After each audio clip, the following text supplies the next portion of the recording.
Hello dear बच्चों, last term पे हमने इंपॉर्टेंट थ्योरम्स पढ़ी थी सर्कल्स की। उससे भी पहले हमने बेसिक्स पढ़े थे एक्सरसाइज 10.1 के। और आज हम लेक्चर नंबर 3 में एक्सरसाइज 10.1 के क्वेश्चन नंबर 1 और 2 करेंगे विद फुल एक्सप्लेनेशन। तो एक एक कंसेप्ट को बहुत ध्यान से समझना है आपको। फर्स्ट क्वेश्चन है, how many tangents can a circle have? एक सर्कल पे कितनी टेंजेंट्स हो सकती है? तो हम इसको एक डायग्राम समझते हैं। जैसे एक सर्कल है, ध्यान से समझना, एक सर्कल है, ठीक है।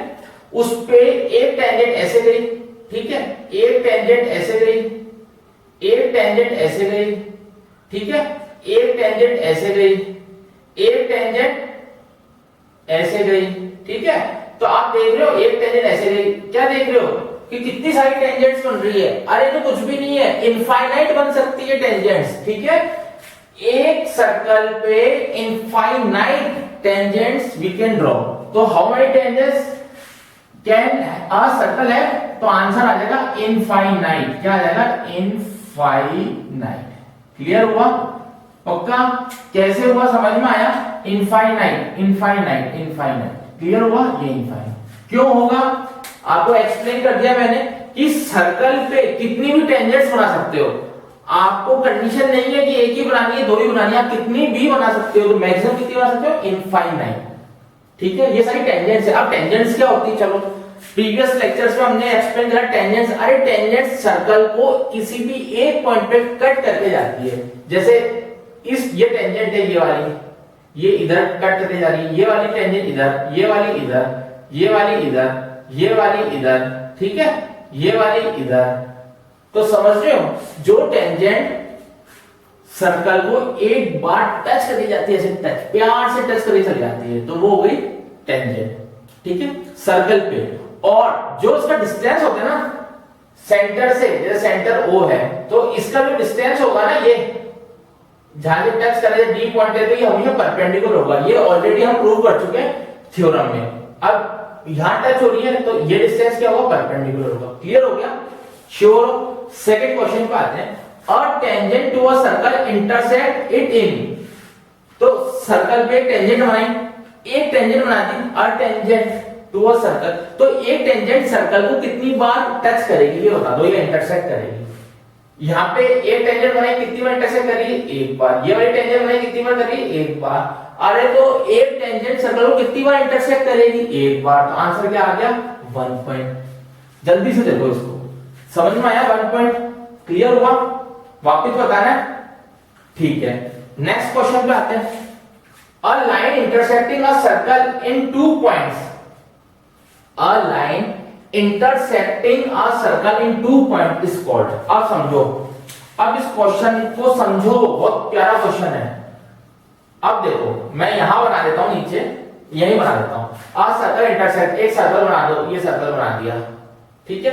अब ये कह रहा है a line intersecting a circle in 2 points. एक लाइन है, वो सर्कल को काटती हुई जा रही है 2 पॉइंट से। ये 2 पॉइंट से काटती हुई जा रही है, ए और बी। तो ये लाइन क्या कहलाती है? ये लाइन क्या कहलाती है? A line intersecting a circle in 2 points, मतलब एक लाइन सर्कल को 2 पॉइंट पे काटते जा रही है, ए और बी, ठीक है। तो जब ऐसे काटती जा रही है ना, अंदर से ऐसे, एक तो होता है सर्कल को सर्कमफ्रेंस पे टच करती जा रही हो, एक पॉइंट पे कट कर रही हो, टेंजेंट। अब सर्कल के अंदर से जा रही है और 2 पॉइंट को कट कर रही है, तो ये क्या कहलाती है? ध्यान से समझना, ये मैं बेसिक्स में बता चुका हूं। This is known as secant, this is known as secant. अब आपके कईयों के दिमाग में ये ख्याल आ रहा होगा कि सर ये कॉर्ड भी तो हो सकती है।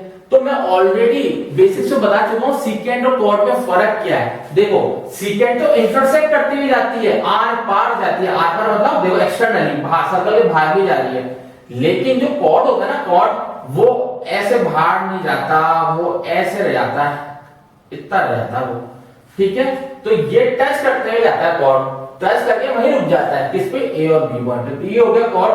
अभी कह रहा है टच करे, ठीक है, टच कर रहा है और अंदर ही रुक रहा है, तो वो कॉर्ड अभी करे इंटरसेक्ट कर रहा है, इंटरसेक्ट कर रहा है, और तो क्या कहलाएगा? ये सीकेंट कहलाएगा, ठीक है। नेक्स्ट क्वेश्चन पे आते हैं। नेक्स्ट क्वेश्चन पे आते हैं। A circle can blank parallel tangents at most. Parallel मतलब होता है आमने सामने, जो इंटरसेक्ट नहीं करती है। तो एक सर्कल में ज्यादा से ज्यादा कितनी पैरेलल टेंजेंट हो सकती है? देखो एक सर्कल बना देते हैं, ये सर्कल बना दिया, ठीक है। अब इसकी पैरेलल कितनी हो सकती है? या तो ऐसे हो, या तो ऐसे हो, ठीक है, या ऐसे हो, या ऐसे हो। तो आमने सामने कह रहा है पैरेलल टेंजेंट कितनी हो सकती है? एक और दो, या एक और दो। तो इसका मतलब दो पैरेलल टेंजेंट। दो समझ में? अरे पेयर बन रहा है, एक ये वाली का ये पैरेलल है, बिल्कुल है, एक ये है, इसकी ये पैरेलल है, ठीक है। तो ये क्या हो गया? टू पैरेलल टेंजेंट्स हो गया। समझ में आ गया? जैसा दो पैरेलल टेंजेंट हो सकती हैं। आगे पढ़ते हैं। The common point of tangent to a circle and circle is called. नहीं आया क्वेश्चन समझ में? समझो, ये कह रहा है एक सर्कल बना दो, बना दिया भैया circle. A common point of a tangent, एक टेंजेंट बना दो, ये टेंजेंट बना दी, पी पॉइंट बना दो यहां जो कट कर रहा है इस सर्कल को। तो a common point of a tangent to a circle and circle is called. ये कह रहा है ये पी पॉइंट क्या कहलाएगा? इसको हिंदी में आप इजीली कह सकते हो ये पी पॉइंट क्या कहलाएगा। ये मैं बेसिक्स को बता चुका हूं कि ये सर्कल है, ये टेंजेंट है, ये पी पॉइंट पर कट कर रहा है सर्कल को। तो ये पी पॉइंट टेंजेंट पे भी आ रहा है, पी पॉइंट सर्कल पे भी आ रहा है। तो ये पी पॉइंट कहलाता क्या है? तो ध्यान से समझो, पी पॉइंट क्या कहलाता है? तो ये कहलाता है पॉइंट, क्या कहलाता है? पॉइंट ऑफ, ठीक है। अब ये किस किस के कांटेक्ट में है? इस सर्कल के और इस लाइन के। तो अपन कह सकते हैं पॉइंट ऑफ कांटेक्ट कहलाता है। क्या कहलाता है? पॉइंट ऑफ कांटेक्ट, बस। तो पी पॉइंट क्या कहलाएगा? Point of contact. क्यों कहलाएगा? क्योंकि ये सर्कल पे भी कांटेक्ट कर रहा है और ये इस टेंजेंट पे भी कांटेक्ट कर रहा है, मतलब दोनों के कांटेक्ट में है ये, इसलिए पॉइंट ऑफ कांटेक्ट कहलाता है, ठीक है। नेक्स्ट लेक्चर में हम 10.1 के फर्दर क्वेश्चंस करेंगे, ठीक है।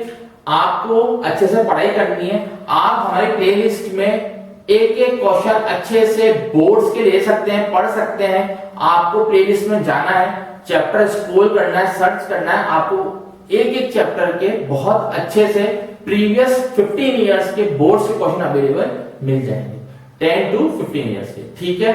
और एनसीईआरटी के भी काफी क्वेश्चंस मिलेंगे, बहुत सारे क्वेश्चंस प्रीवियस के बोर्ड्स के मिलेंगे। तो आपको प्रैक्टिस करनी है और कोशिश करनी है बोर्ड्स में अच्छे से अच्छे मार्क्स लाने की। Thank you.